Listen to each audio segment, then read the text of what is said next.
Hey there, everyone. I am just going live because I don't have to edit. I don't have to upload anything. It's going to be instantly there. And so it's the easiest way to do this. I want to do just a sit down. I am properly back at work now. You can see I'm sitting here in my office and my babysitter is back after a couple years now, after a couple of weeks taking the time off. And when the twins are around me, there's like, I just can't properly sit down and talk. I know you all enjoy seeing them. And yes, they are such a joy to watch.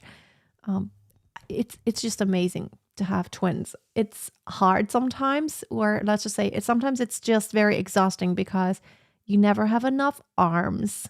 You already don't have enough arms when you have one baby, but you have two toddlers. You're always short of arms and help and everything else. But it's such a joy.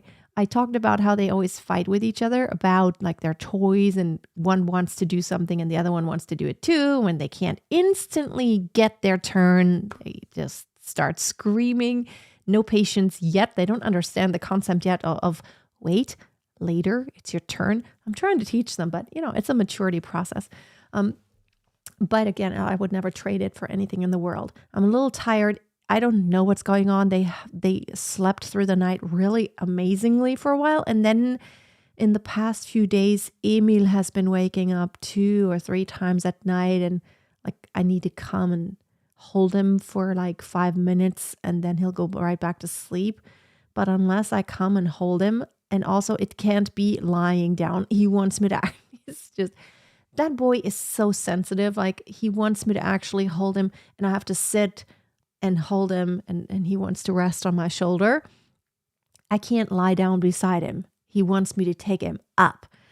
So yeah, and it's always when you have 2 in your bed, you always, for the sake of not waking anyone else up, like Lola is asleep, and like the other night he woke her up and I was so upset. I'm like, oh no, you woke her up. And I kind of yelled, like, thank you very much. No, you woke her up. And then she cried because I yelled. But you know what? I'm a human being. And sometimes it's just like, oh, for crying out loud, can you just sleep? But I do know it's a maturity process. I remember the time when Romy woke me up a few times at night, even when she was a little older, when she was 5 or 6. She sometimes at night, she was scared of something. She woke up and maybe she had a bad dream sometimes.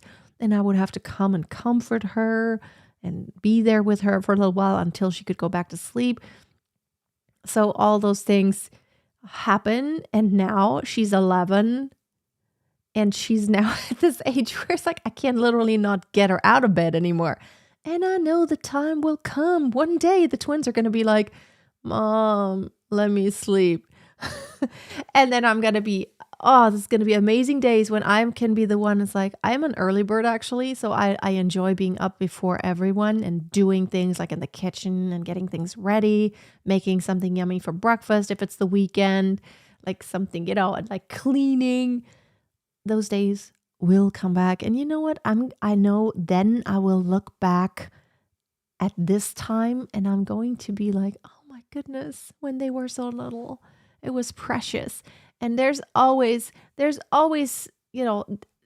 a give and take any time of life. It's just, we have to savor the moments, even if sometimes they're very hard. And yes, it is a lot of physical work to have small children, to have a baby, but it passes so quickly. Everyone here who has children who are not small anymore, they think back, I know that you think back and it's like, my goodness, how sweet they were. I mean, they're still sweet when they grow up, but there's just something about a little baby. It's just, it's natural. It's biology. We're triggered, right? By small children. It's like we have this urge, like we want to protect and nurture and cuddle and kiss.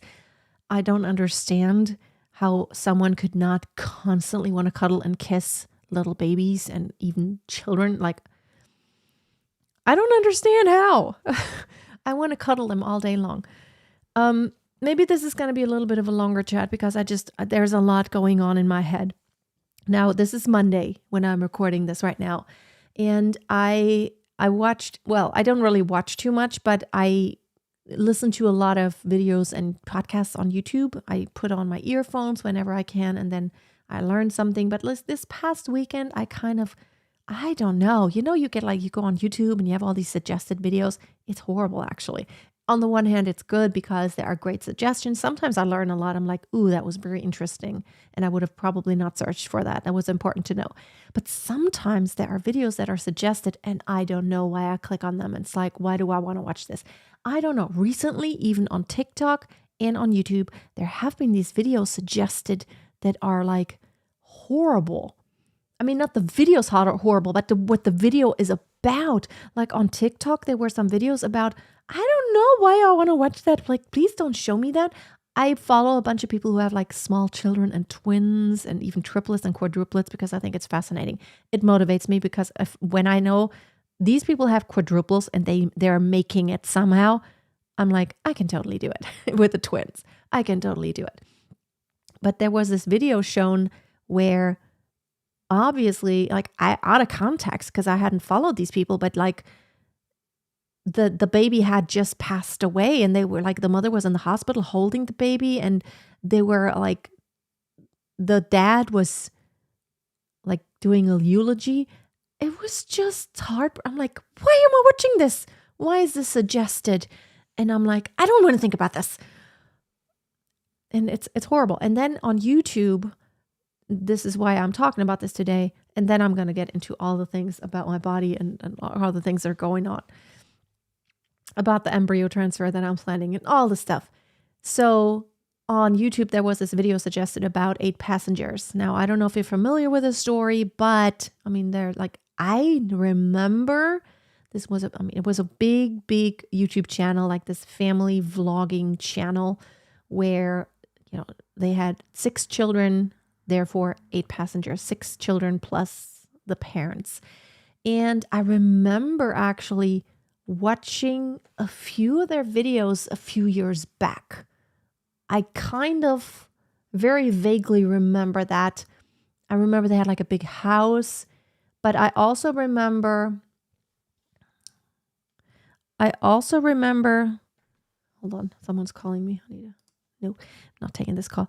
I also remember not subscribing, and I don't remember exactly why. I think it was like I didn't like it. Something didn't vibe with me. Something about the way, like, the mom always vlogged. Ruby is her name. And I don't know why, but I didn't like it. I just didn't like it. Now, of course, the story is she is now going to jail, or she is in jail already because she has abused her children.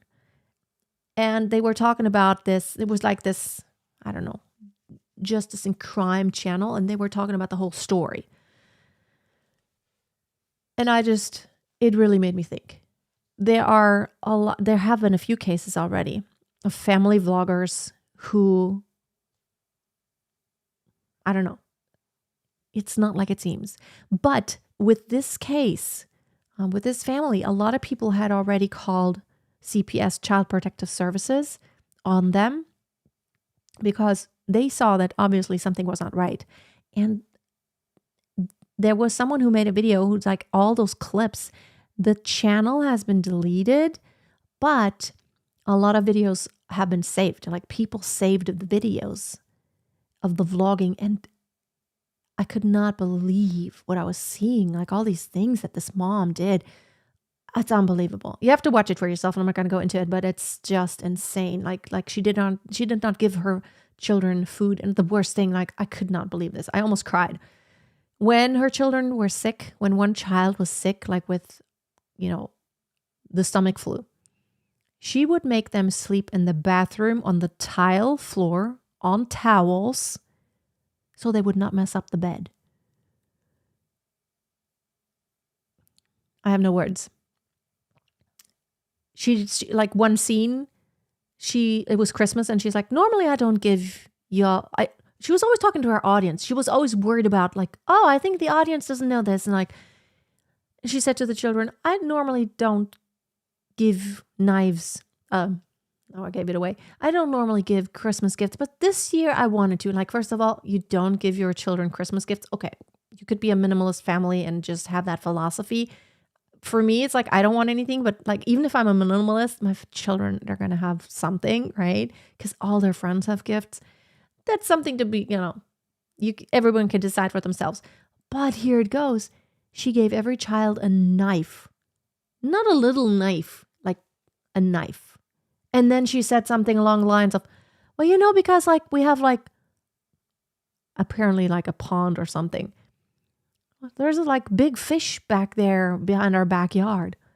And I'm like, does she want them to catch fish and eat them because she's not feeding her children? Like literally she would not feed her children. She would threaten them. And her punishment for the children was always like, oh, then you're not getting to eat. Which I think that I'm no words. But anyway, it made me think, because a couple years back, there was this case of this Micah Stauffer, and she had, like, this family had rehomed a boy that they had adopted, which I'm not a judge to, like, I don't know their situation. I cannot imagine how you could want to rehome your adopted child because it is your child. Like, you can't just give it back, right? You can't give children back. It's like, I don't want it anymore. But I'm not here to judge. But all this made me think is like, because I've showed my children on video. I don't know. There's a lot going on the internet, and I know, like, I have mixed feelings about this, because on the one hand, I think because of course, identity theft and all that, and there are predators out there, and who knows what someone's doing with footage or, that they find on the internet. The truth is, you could find pictures and videos of children, not just on the internet, but like even just personally when people send you stuff. If someone wants to do something bad, they're going to do it. Yes, I don't want to facilitate it. But I don't know. It just made me question everything. Should I show my children on video at all? Which I follow a few YouTuber families, and you know what? The reason why I love watching them is because it's inspiring. It feels like it's helpful sometimes, even just to see, like, I love watching larger families, how they manage things, how they like prepare food and, grocery hauls.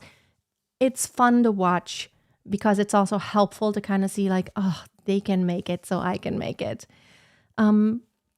Why do we watch anything we watch? Because we resonate with something. We like the people. And like, why do we watch movies? Why do we like certain actors? Because we vibe with them, and we are social beings, and so it's natural. We want to watch.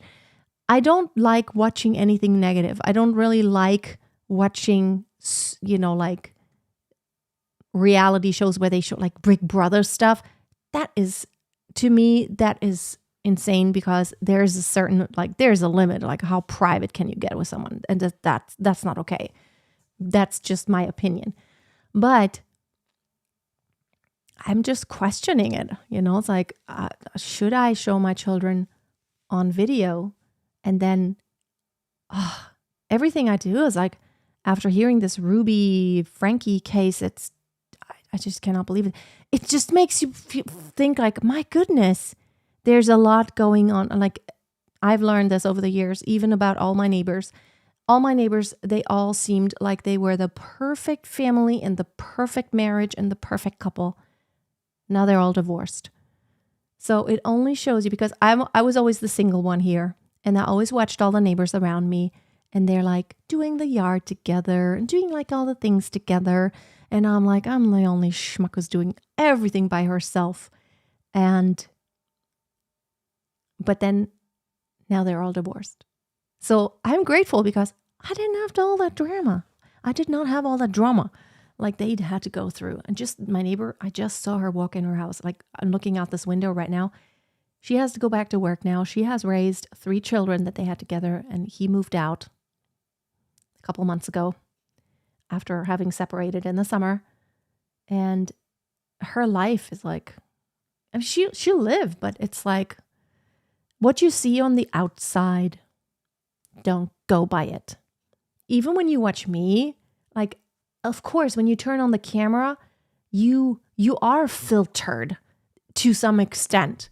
I'm someone I can't not pour out my heart and be very transparent and open, but don't believe everything you see. Like, even like, we know this. It all looks like everything is so nice and perfect. Even when you see me, like you see the success. Like, I had my twins and all that, but what you didn't see is like, it has been freaking hard sometimes, freaking hard, and a mess, like disaster area in the house. And myself, I was a mess. I talked about this recently, and we don't show this on video because I don't show my children when they are like crying, or when they're crying a little bit, but like when they're throwing a fit, I don't want to show that. I want to show something that's positive. And I just cannot believe that some people literally vlog when their children get hurt and they're getting injured, and they're vlogging it. They're getting their camera first. And I'm like, what world are we living in? And like, to me, even when I vlog, it's like I stop the camera instantly. Like, if my kids need me, I'm like, I'm not any better than anyone, but I'm just like, really, I'm just questioning if, vlogging under certain circumstances, I think is a good thing, because you connect with people, you can vibe with them and all that. But so much behind what you actually see. So yeah, I don't know. I'm still debating on that one. Should I show maybe just not their faces? I don't know. And my older daughter, I don't really show her so much anymore, because she talked to me, because I know she's very conscious. She's like, what if my friends see this? And I'm like, I respect that. So I might occasionally show her, but I don't. And of course, I don't. Like this Ruby, Frankie, they vlogged when they were sitting at the dinner table and they were scrolling around in their 12-year-old son's phone, reading out the messages that he exchanged with a girl that he apparently liked. That's horrible. That is horrible. I cannot imagine what that kid had to go through, even all those kids until now, because the entire world, now their mom is in jail, and the entire world saw everything that happened in their family every single day. Cannot imagine. They're scarred for life. But let's talk about something more positive. Okay, embryo transfer. I'm going to have to go back in here afterwards and like do timestamps for sure, because not everyone wants to just watch all the tangents. So, and I have to make lunch actually. Okay, let me do it, because there's 1 hour where my babysitter, she goes upstairs in the playroom where the toys are now. And that's when I go in the kitchen, make lunch, because if they see me, then it's like, Mom, and they cry and I can't get back to work really. This morning was really cool, because Amy was like, he did not want to let go of me. And then she was like, my babysitter, she sat on the floor and was like, come on, let's build Duplos and build something. And then he walked over to her, and then he like turned to me and was like, bye-bye. And I'm like, oh, am I allowed to go now? And he's like, bye-bye. I'm like, okay, bye-bye, I'm going now. And he actually told me like, it's okay, you can go. So that was really nice. That sometimes has happened now. So, but embryo transfer. So I have not had a period. Let me see. I'm going to look at my health. Let's pull up health. And I have looked at it. Yes, whatever. Let's look at the cycle protocols. And where do I see this? Here we go. There are my cycles. So, I had a cycle. So I breastfed. So January 2022. So January 22nd, 2022 was when I gave birth to the twins. I breastfed, then I pumped. I pumped until January like about exactly 1 year ago, January 2023. So for about 1 year, I lactated and then I stopped pumping. I had a period. Oh. I had a period in November. I didn't put all these in here, but I had a period in November of the year that the twins were born. So after 10 months, 10 months postpartum, I had a period. And I think I had a couple of periods until February. So my last period was February of last year, 2023, about a year after I gave birth. Then I didn't have a period until June 6th. So it was 3 months and a week. So that was a 99-day cycle. Then I had a 50-day cycle because I had like another period on July 26th. Then the next one was August 15th. So that was a very short cycle. And then September 6th, also a short cycle. So I see here 99 days, 50 days, 20 days, 22 days. And then I had one more, and I didn't put it in the app. I had one more cycle around October. And ever since, now it's January. So it's been 3 months since. And so the pattern that I am seeing is definitely, I don't think this is because of postpartum anymore. I think this is definitely probably approaching menopause, and I might be very close to it. So the plan of using a natural cycle for the embryo transfer probably won't happen anymore. So I've been researching because, I'm always like, if it has to be, I'm going to take artificial hormones, but I'm always trying to find, is there any way? Because the truth is we know this much about the human body. And, when it comes to like everything there is to know, we don't, just the tip of the iceberg. There's a lot more that has to be in place than just having some hormones that happen. There's a lot more that happens when you naturally ovulate. So, but yes, it can still work. So the protocol for when you don't have regular ovulation, either when younger and you don't ovulate regularly, you have polycystic ovary syndrome or something like that, POS, or when you're in menopause, you can, of course, still, all you need in order to get pregnant is a healthy uterus. You do not need your ovaries. Your ovaries are there in order to ovulate. And since I am using donor eggs, and these are going to be donor embryos entirely, I don't need my ovaries to, I don't need to ovulate. All I need is a uterus that is healthy, a uterine lining that is nice and juicy and trilaminar and has the right thickness. I think 8-9 millimeters is ideal. Like I think last time I had like 11 or something. And then you can transfer the embryo. Definitely we're doing one embryo. And so what I would have to do then is to start taking estrogen or estradiol in that case. I was looking for, I might, because I might still sporadically ovulate. Here's my plan.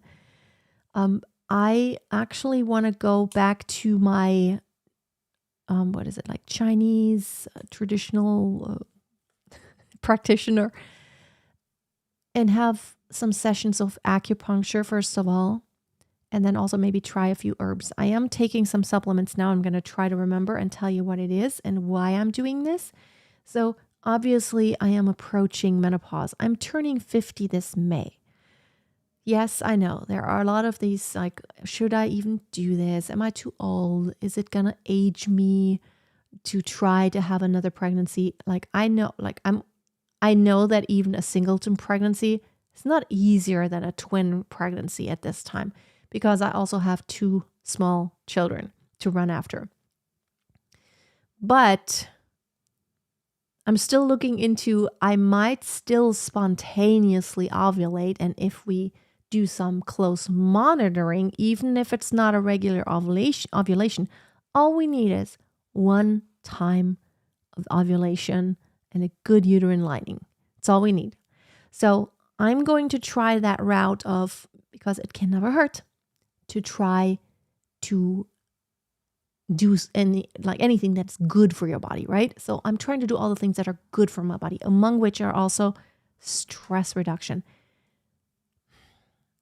I don't really want to talk about, I don't want to say that I've been so stressed, but the truth is I have been stressed these entire 2 years. And that might have contributed because having 2 little ones and basically usually being by yourself and having another daughter, I want to take care of her too, and running a business and taking care of everything by myself, it can sometimes cause me to stress. But it's the mental. Stress is never physical. It's really mental, because only when we tell ourselves, I'm stressed, and we freak out, that's when we feel the stress hormones. Just doing physical work and doing a lot is not stress yet. So what I'm trying to do now, they're not that little anymore. I'm trying to relax more. So you see the videos, I am most of the time very calm. I'm a very understanding mom. I don't think I'm too understanding. My philosophy is I always, depending on the age, but I always want to participate in whatever the other person on the other end is going through. So I'm always going to be empathetic. And even with the twins, I don't no, don't do that. I mean, sometimes I have to save them. Otherwise they would kill themselves. But I try to do it in a way that it's not harsh. I try to do it in a calm way. I don't try to do it oh. I mean, sometimes I have to go, oh no. But I'm trying to be no, come on, let's do something else. But I have had moments, a lot of moments when I am it's literally all crashing down on me and it's all too much. Everyone is screaming for me, and then the dog pukes, and then my older daughter, she's just not helping me, which then sometimes really triggers me. It's you see all this mess, I'm doing everything by myself, and I still have to clean up your mess too. Can you at least can you have some sympathy? Look, I'm struggling. Can you at least help me by putting your stuff away and not contributing to the mess? But see, that's stress right there. That is stress. I need to calm down and just be like the Stoics. And I'm pretty good at that, but I have not meditated. So I'm going back into when am I supposed to meditate? I literally have no time to change clothes sometimes. But I'm going to put on my earphones. I'm going to listen to some binaural sounds. There's science behind that. There are certain frequencies that promote certain brain waves because the brain waves want to get in sync with the wavelength that you're listening to. You can look into this. Binaural waves, binaural beats, science. Look it up on YouTube. There is a science behind that. It does help me. Also, I want to do more affirmations and just relaxation techniques and breathing. So I think that's going to help a lot. That's good anyway, right? So stress reduction. I want to definitely, I always fall back into this. I make food for the kids and then then I munch on it, but I don't want to eat that same stuff. I want to eat lots. I had an amazing day yesterday. I had all this yummy, fresh food, and it was so good. Nourishing foods. And here are the supplements that I am taking. So magnesium. Magnesium is always important for everything. Basically, everything needs magnesium, all the stuff in your body, all the functions. I am taking Vitex. It's good to balance your hormones. It can never hurt to balance your hormones. Even in menopause, you can take Vitex. I am taking, I'm trying to think because I'm taking kelp, which has iodine, which is good for the thyroid, because I'm going to do another thyroid test here very soon for the clinic. I'm taking turmeric. Turmeric is anti-inflammatory. I'm also taking a probiotic, which also helps the gut. The gut is a huge part of your entire immune system and everything that goes on in your body. So trying to be good to my gut, eating my Brazil nuts every day because for selenium, taking my vitamin D right here, plus K2, taking zinc, also taking red clover because that is also supposed to help balance out your hormones. And I have to admit, I did have something like a little bit of hot flashes, but I have not for a couple days after I've been taking some of these. The red clover and the Vitex, I think it really does help. And oh my goodness, the workout thing. I have managed to get a workout in last week once, but it's a struggle. It's really hard because I have so much work to do. So those are the supplements that I'm taking. Maca, I'm trying to make like a maca moon milk. This is really good. Also trying to do intermittent fasting, but now I've decided to only go up to 10 a.m. and then I start eating at 10 a.m. That's what I'm doing. So I'm waiting to see maybe the next few weeks if I see any changes to the positive, and then I'm going to try to make an appointment with my Chinese medicine practitioner person. And she's not Chinese, but she specializes in fertility treatments. And she did some acupunctures not before the transfer with the twins, but before the transfer that we had before that. And it was successful. I did get pregnant, but it was a blighted ovum. And I had a miscarriage at 10 weeks. So, but that's what I'm doing. And if it's menopause, if I'm not going to have another ovulation, then I'm just going to go the route of the programmed cycle, the artificial cycle, which means I'm going to have to take estradiol first and then the progesterone. And I think then I have to keep taking the estradiol for a little longer. The statistics are that there is more tendency for hypertension in pregnancy when you take, or at some amount of time you have taken the estrogen during pregnancy. But if that's the only way, I need to really work out more. This is really important for the heart and all that. And then I've watched some videos about perimenopause and menopause. I really don't have any of the symptoms that they always talk about, except that I have had irregular cycles or, a lot of missing cycles lately. That's really all. And those few hot flashes, but it has already gotten better. I can't tell if my sleep was affected because the twins wake me up all the time. So I don't know. Would I wake up? I feel like after that, I fall asleep just fine. And so I drink 1 cup of coffee per day, and I think that's okay. And then I drink herbal tea. I drink my fresh ginger tea. This is about empty. And then I drank herbal tea here, different herbs. I'm cycling different herbs. And yeah, I think I'm going to wrap it up for today. There's still this big announcement I want to make. And it's, someone guessed, it is not that I'm getting married, because someone probably missed some of my videos, because I am basically single. Yeah.